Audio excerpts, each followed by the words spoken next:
what is going to be the future of learning.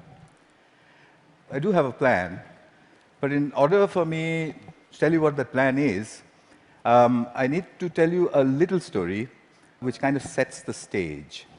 I tried to look at where did the kind of learning we do in schools, where did it come from? And you can look far back into the past, but if you look at present-day schooling the way it is, it's quite easy to figure out where it came from. It came from about 300 years ago.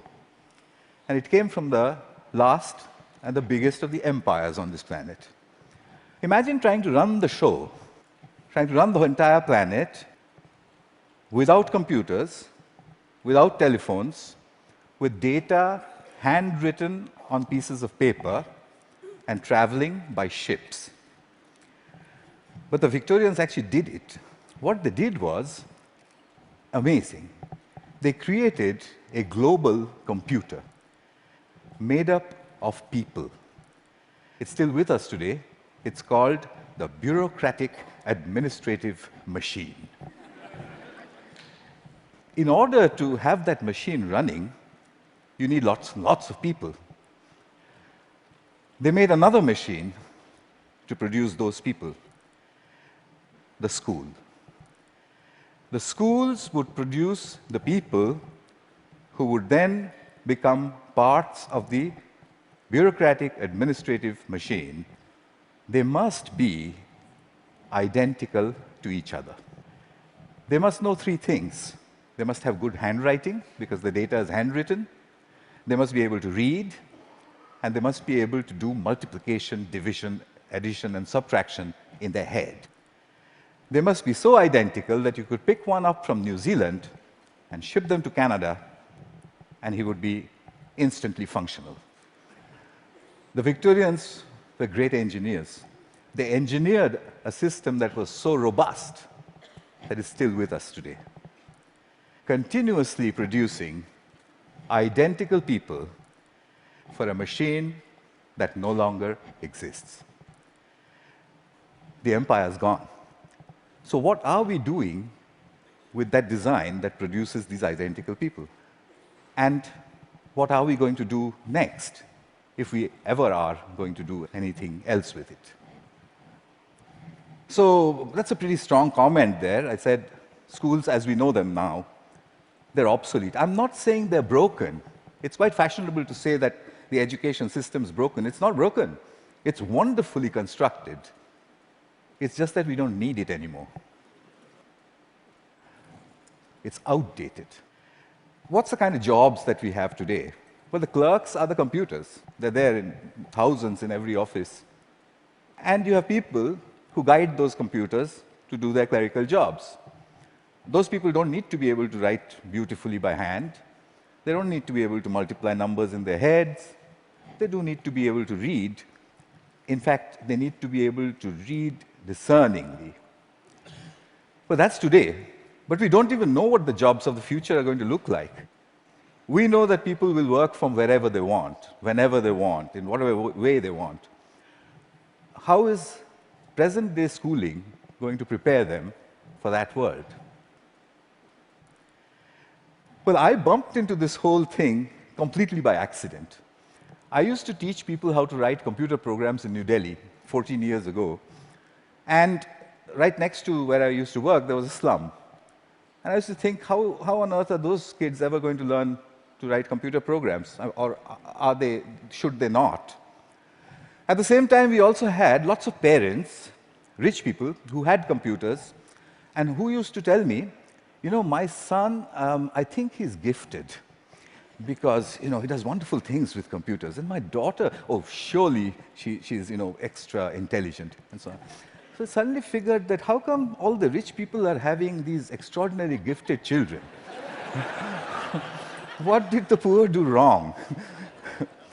I made a hole in the boundary wall of the slum next to my office, and I stuck a computer inside it just to see what would happen if I gave a computer to children who never would have one, didn't know any English, didn't know what the internet was.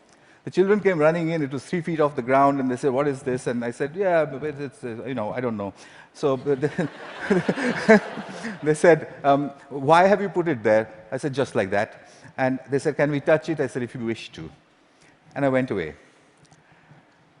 About 8 hours later, we found them browsing and teaching each other how to browse. So I said, "But that's impossible. Because, how is it possible? They don't know anything." My colleagues said, "No, it's a simple solution. One of your students must have been passing by, showed them how to use the mouse." So I said, "Yeah, that's possible." So I repeated the experiment. I went 300 miles out of Delhi into a really remote village where the chances of a passing software development engineer was very little. I repeated the experiment there. There was no place to stay, so I stuck my computer in, I went away, came back after a couple of months, found kids playing games on it. When they saw me, they said, "We want a faster processor and a better mouse." So I said, "How on earth do you know all this?" And they said something very interesting to me. In an irritated voice, they said, "You've given us a machine that works only in English, so we had to teach ourselves English in order to use it." That's the first time as a teacher that I heard the word "teach ourselves" said so casually. Here's a short glimpse from those years. That's the first day at the Hole in the Wall. On your right is an 8-year-old. To his left is his student. She is 6. And he's teaching her how to browse. Then on to the other parts of the country. I repeated this over and over again, getting exactly the same results everywhere.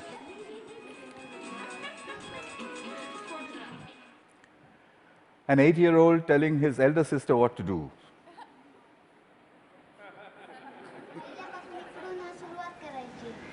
And finally, a girl explaining in Marathi what it is and said, "There's a processor inside."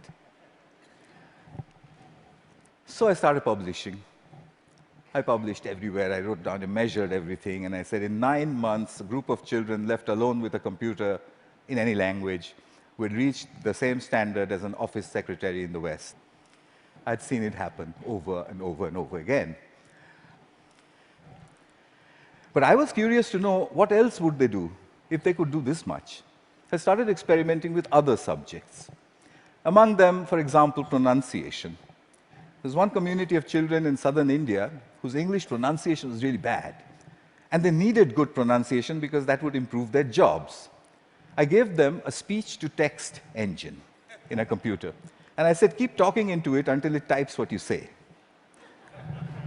Okay. They did that and watched a little bit of this. Nice to meet you. Nice to meet you. The reason I end it with that, the face of this young lady over there is because I suspect many of you know her. She's now joined a call center in Hyderabad and may have tortured you about your credit card bills.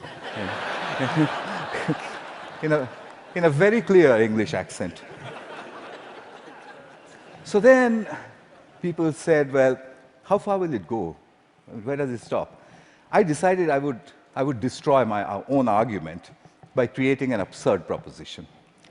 I made a hypothesis, a ridiculous hypothesis.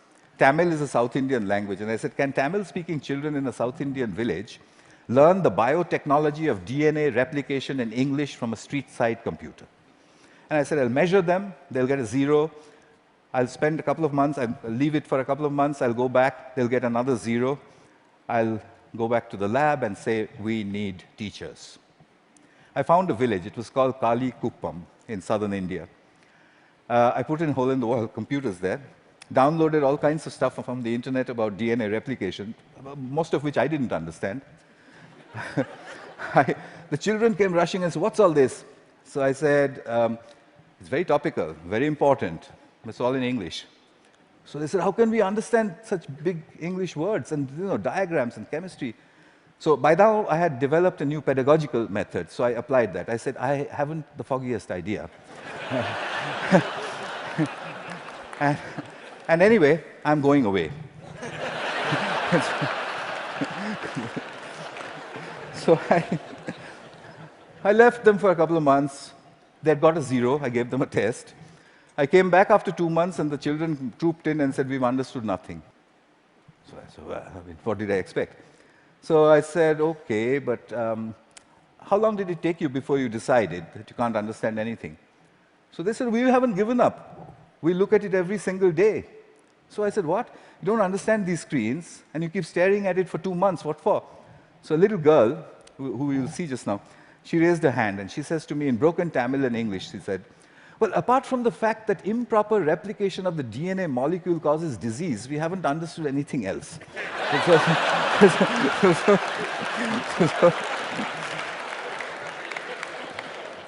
So I tested them. I got an educational impossibility, 0 to 30% in 2 months in the tropical heat with a computer under the tree in a language that they didn't know, doing something that's a decade ahead of their time. Absurd. But I had to follow the Victorian norm. 30% is a fail. How do I get them to pass? I have to get them 20 more marks. I couldn't find a teacher. What I did find was a friend that they had, a 22-year-old girl who was an accountant, and she played with them all the time. So I asked this girl, "Can you help them?"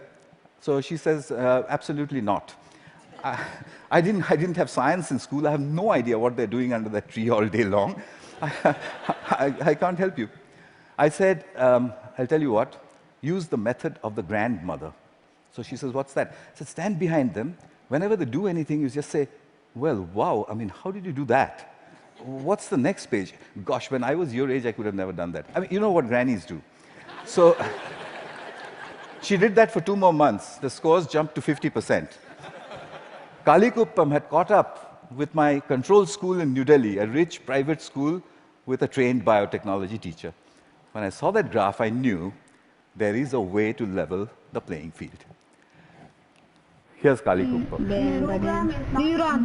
Neuron cell death and communication. I got the camera angle wrong in that one is just amateur stuff, but what she was saying, as you could make out, was about neurons, but her hands were like that, and she was saying neurons communicate at 12. So what are jobs going to be like? Well, we know what they're like today. What's learning going to be like? We know what it's like today, children poring over with their mobile phones on the one hand, and then reluctantly going to school to pick up their books with the other hand.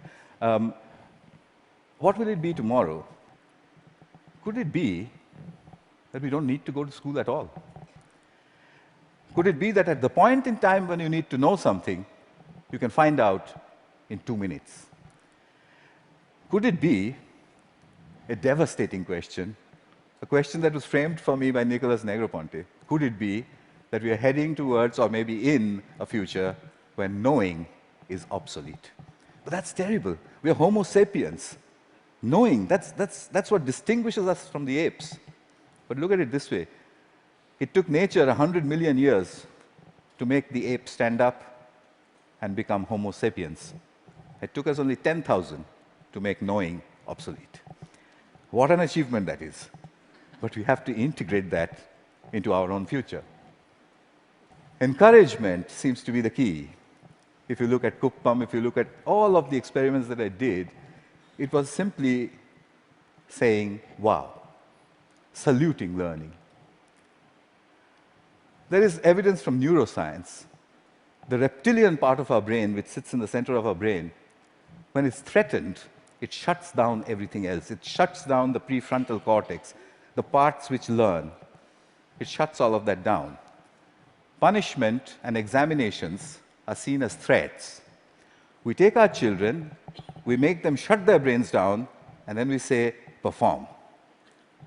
Why did they create a system like that? Because it was needed. There was an age in the age of empires when you needed those people who can survive under threat. When you're standing in a trench all alone, if you could have survived, you're okay, you passed. If you didn't, you failed. But the age of empires is gone. What happens to creativity in our age?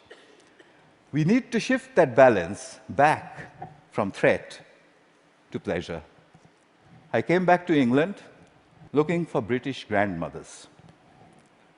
I put out notices in papers saying, if you're a British grandmother, if you have broadband and a web camera, can you give me 1 hour of your time per week for free?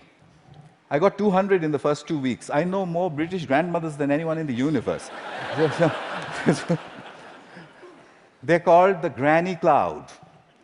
The granny cloud sits on the internet. If there's a child in trouble, we beam a gran. She goes on over Skype and she sorts things out. I've seen them do it from a village called Diggles in northwestern England, deep inside a village in Tamil Nadu, India, 6,000 miles away. She does it with only one age-old gesture. Okay. Watch this. You can't catch me. You say it. You can't catch me. I'm the gingerbread man. Well done. Very good. So what's happening here? I think what we need to look at is we need to look at learning as the product of educational self-organization. If you allow the educational process to self-organize, then learning emerges. It's not about making learning happen, it's about letting it happen. The teacher sets the process in motion, and then she stands back in awe and watches as learning happens. I think that's what all this is pointing at. But how will we know? How will we come to know? Well, I intend to build these self-organized learning environments. They are basically broadband, collaboration, and encouragement put together. I've tried this in many, many schools. That's being tried all over the world, and teachers sort of stand back and say, it just happens by itself? And I said, yeah, it happens by itself. How did you know that? And I said, you won't believe the children who told me and where they're from. Here's a soul in action.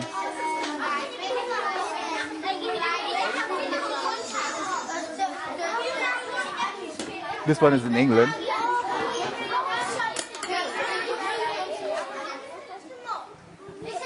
He maintains law and order. Because remember, there's no teacher around.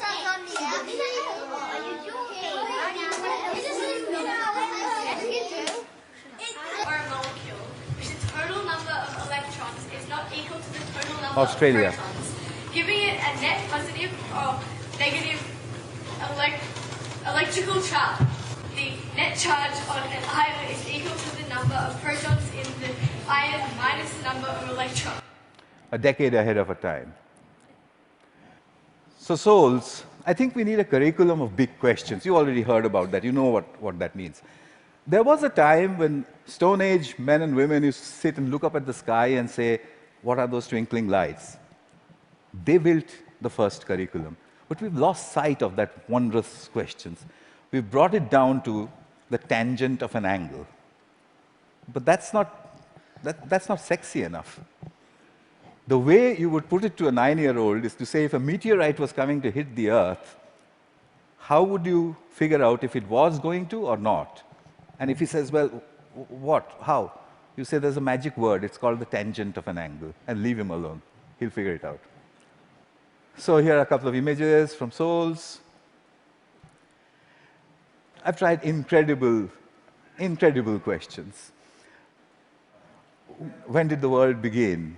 How will it end? To 9-year-olds. This one's about what happens to the air we breathe.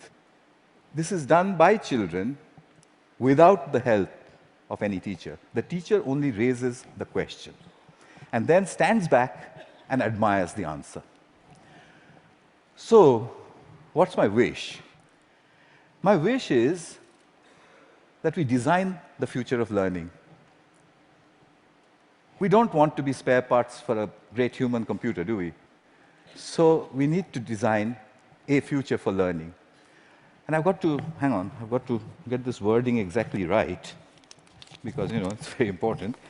My wish is to help design a future of learning by supporting children all over the world to tap into their wonder and their ability to work together, help me build this school.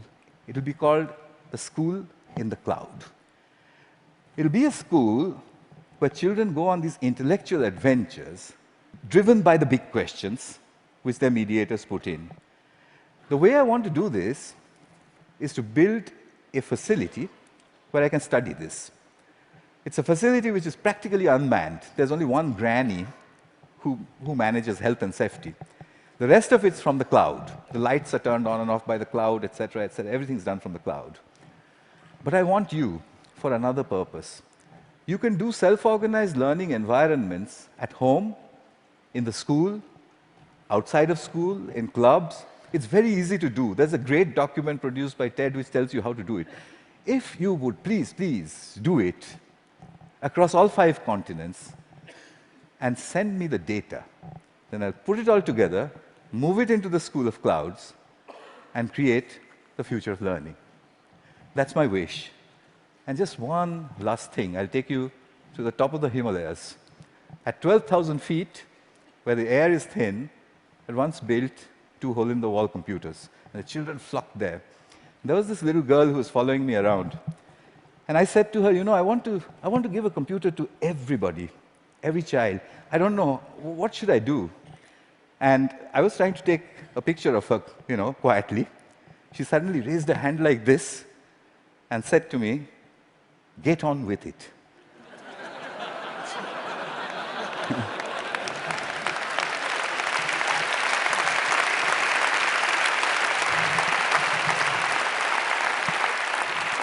I think it was good advice. I'll follow her advice. I'll stop talking. Thank you. Thank you very much.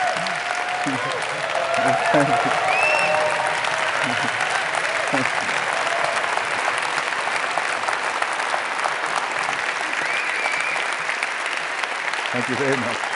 Wow.